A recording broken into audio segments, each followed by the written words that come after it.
예전에 이제 어떤 분이 이런 말씀하시더라고요. 목사는 적어도 누가 설교를 부탁을 하면은 그 자리에서 10편을 할 수 있어야 된다.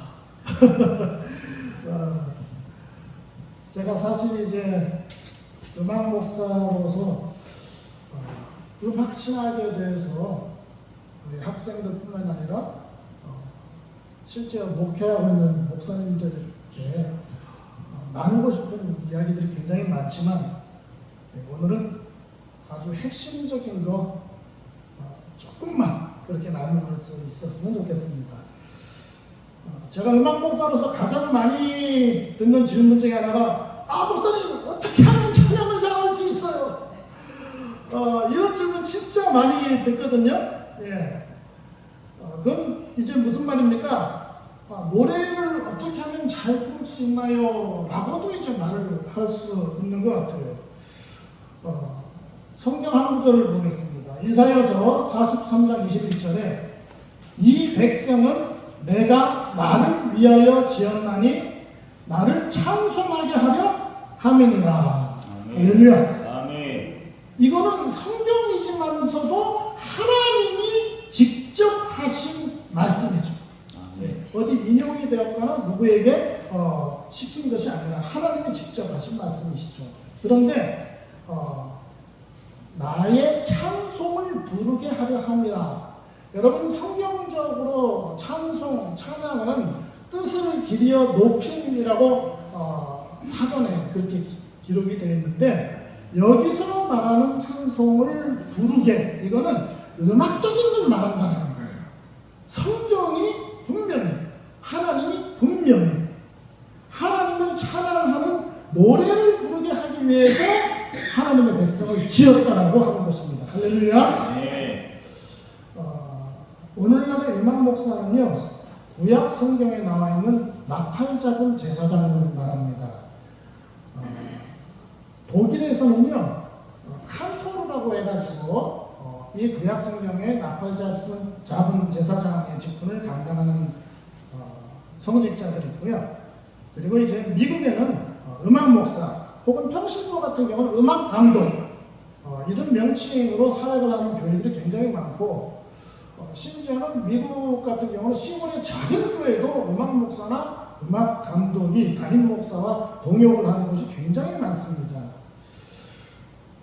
미국의 남침례교가 굉장히 유명하잖아요.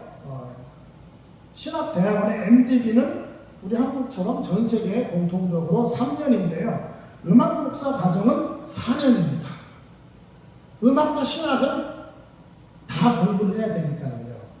그리고 또 신학은 대학에서 무엇을 전공했든지 신학을 전공했든 신학이 아닌 걸 전공했든 신학대학은 응시를 할 수가 있잖아요. 그런데 음악 목사 과정은 대학에서 음악을 전공하지 않은 사람 응시조차 할 수 없게 돼 있어요.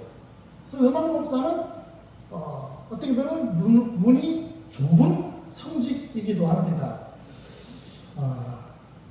우리나라에도 대전에 침례신학대학원이 있는데 예전에는 미국처럼 음악을 전공한 사람만 신학대학원에 응시할 수 있게 했는데 학생들이 점점 좀 줄어드니까는 그거를 없앴어요. 그래서 음악을 전공하지 않은 사람도 음악 목사 과정을 응시할 수 있게 했는데 그 이후에 10여 년이 지나면서 졸업생들이 우려했던 좀 생각지 못한 그런 결과들도 좀 나오고 있다고 합니다.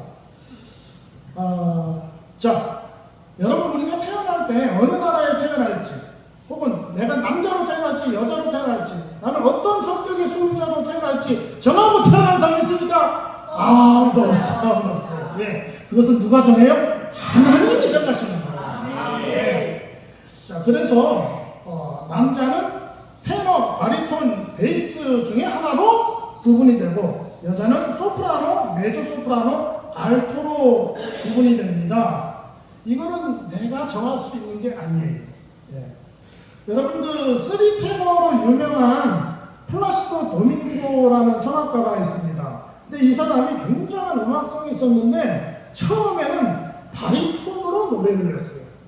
그런데 어느 날 세계적으로 저명한 성악 교수님을 만났는데 레슨을 몇 번 하시더니 노빙고야, 너는 바리톤이 아니야, 테너야. 깜짝 놀랐어요. 음대에서는 바리톤인 줄 알고 공부를 했는데 새로 만난 교수님이 테너래. 그래서 뼈를 깎는 훈련을 받고 테너로 오페라에 데뷔했는데 세계적인 데뷔를 하게 된 줄 믿습니다. 이만큼요, 똑같은 사람이라도 자기가 어느 파트인지 알고 노래하는 것이 노래의 기본입니다. 예. 기존 성가대 퀄리티를 높일 수 있는 가장 중요하고 가장 쉬운 방법은요, 지휘자가 파트 감별을 해서 파트를 제대로 할 수 있도록 세우는 것입니다. 그래서 제가 약 20년 전부터 한국지휘연구소라는 것을 하나님의 명령에 의해서 만들어서 1년에 한 번 정도 10주 과정으로 초급지휘, 중급지휘, 고급지휘 이렇게 무료로 지휘를 가르쳤어요. 그런데 이단은 물론이고 전 천주교도 받지 않고 개신교 지휘자만 또 지금 지휘를 하고 있는 사람이나 지휘를 하려고 하는 그런 사람들을 가르쳤는데요. 제가 수업 중에 가장 중요하게 가르친 것 중에 하나가 파트 감별법이라는 거예요. 이거는 어떤 전 세계의 교회음악 서적에도 나와 있지 않고요. 제가 기도하는 중에 하나님께서 저에게 주신 지식이에요.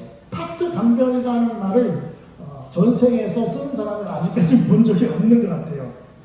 말씀드린 것처럼 지휘자가 성가대원 한 명을 여성은 소프라노인지 알토인지 남성은 테너인지 바리톤인지 감별을 해주는 거예요. 그래서 감별을 한 다음에 그렇게 노래를 하게 하면요, 완전히 다른 풍성한 화성이 나옵니다. 성가대원이 바뀐 게 아니에요. 그들이 무슨 어떤 발성법을 배운 게 아니에요. 근데 파트만 제대로 갖춰주니까는 풍성한 화성이 나더라는 것입니다. 그 다음에 음감도요, 사람이 태어날 때부터 절대 음감 아니면 상대 음감 둘 중에 하나로 하나님께서 정해주셨어요. 이건 내가 정할 수 있는 게 아니에요. 여러분 좀 연주 잘하고 노래 잘하는 사람 보면은 사람들이 뭐라고 합니까? 우와, 절대 음감이야, 막 칭찬하고 박수치고 놀래고 막 자랑하고 막 그럽니다. 사실 그거는 몰라서 그런 겁니다. 여러분, 여자 남자가 누가 높고 누가 낮습니까? 아니죠. 평등하죠. 마찬가지. 절대 음감과 상대 음감은 누가 높고 누가 잘하고 그런 게 아니에요. 똑같은 거예요.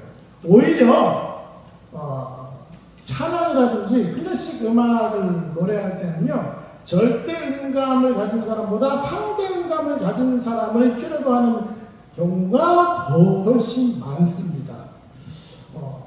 여러분, 금보다 쇠가 더 많잖아요. 그렇죠? 그리고 이 세상에는 정말 공기가 충만하게 가득하고 물이 전 세계에 생명을 줍니다. 그 수많은 물들이. 그런 것처럼 음악에는요, 절대 음감보다 상대 음감이 오히려 더 중요하다는 것입니다. 성경 말씀 한 구절 더 보면은요, 시편 69편 30절에서 31절에 내가 노래로 하나님의 이름을 찬송하며 감사함으로 하나님을 감대하시다 하리니 이것이 소 곧 뿔과 금이 있는 황소를 드림보다 여호와를 더욱 기쁘시게 하니 될 것이라.